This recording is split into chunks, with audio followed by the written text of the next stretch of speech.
Howdy, and welcome to the Texas Bucket List. My name is Shane McAuliffe, and when it comes to furniture shopping, I used to be one of the guys that just wanted to get it done. But after a recent trip to a furniture store in Aransas Pass, I've realized that some furniture really does have a story to tell.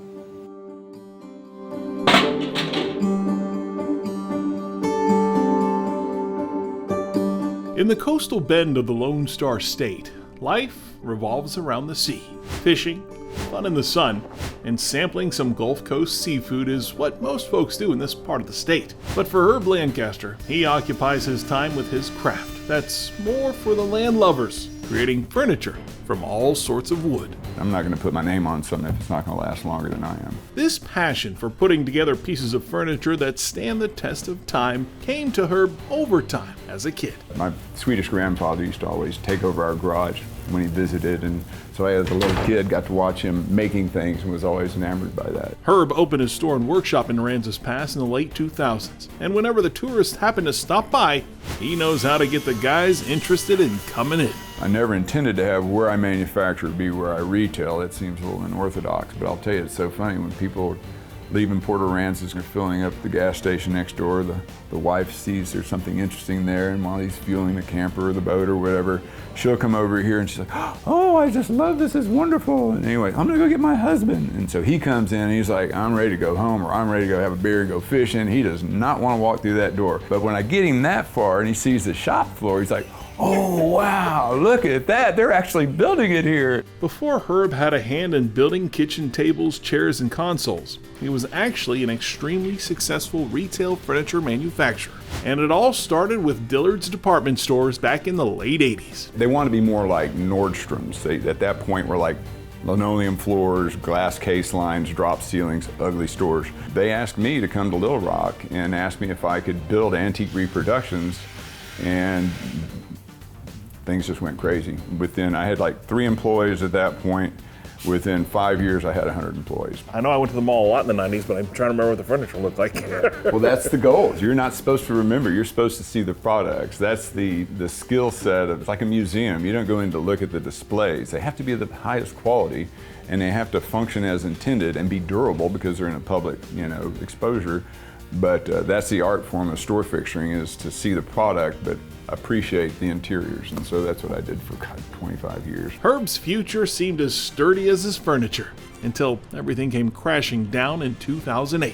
His retail jobs were canceled and later outsourced to China. 2010, when I finally came out from underneath the crushing blow of having to let everybody go and dissolve my business, I reinvented myself here. They knocked off my furniture in China, and I found this out, and I'm still waiting on my world to fall back into place, and that's when I started saying, I'm gonna bring back Made in America.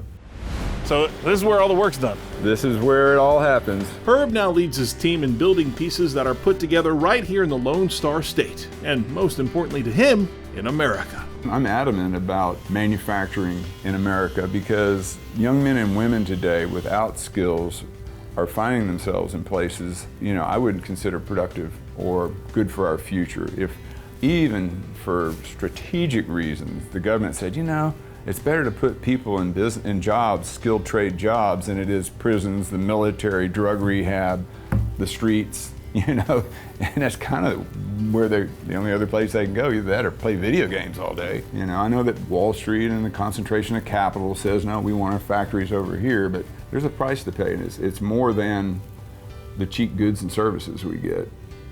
And there's no reason we can't be prosperous and make things. Finding these guys, these workers, is that a tough task to find guys that can do this kind of stuff? Well, it starts with a willingness to work and show up, because things have changed so much in manufacturing.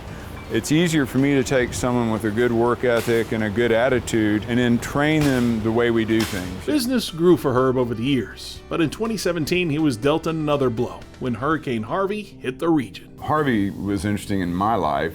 The water tower here in Aransas Pass fell on the factory and blew it up. You take 500,000 gallons of water, 200 feet in the air, in a vessel, and drop that on the ground, that's a lot of energy. Once again, Herb recovered. You know, there's all the cliches that you can hear your grandfather say or whatever, and my favorite is adversity builds character, and I'm quite a character. The aftermath of Harvey made Herb look at furniture building in another perspective, and he vowed to never waste any wood. After watching all the massive, beautiful trees that were literally ground up and burned in the Esplanade on the bypass 35 between Rockport and Aransas Pass, I said, that's just a horrible waste. We can't let that happen again. Today, nearly half of what he uses to build is either reclaimed or recovered. Here you can see this is where we're collecting a lot of the scrap wood that'll get processed back through what he's working on. We have some old bowling lanes, maple bowling lanes that we make shuffleboard tables out of. Yeah, those are bowling lanes. Those are bowling lanes, wow. Yeah. No matter what's been thrown Herb's way, he's never sat on the bench, and he'll continue to crank out his coastal furniture down on the bay, all while bringing back Made in America. You make a really good product and you're honest with your pricing and it functions as intended, the business will come to you.